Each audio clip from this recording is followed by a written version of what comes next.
ప్రేమ.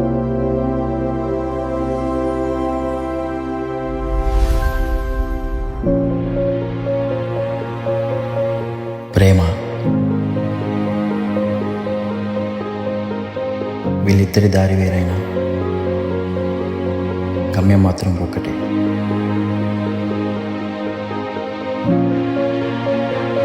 ఒకటి కన్నవారి ప్రేమ, మరొకటి కలగన్నవాడి ప్రేమ.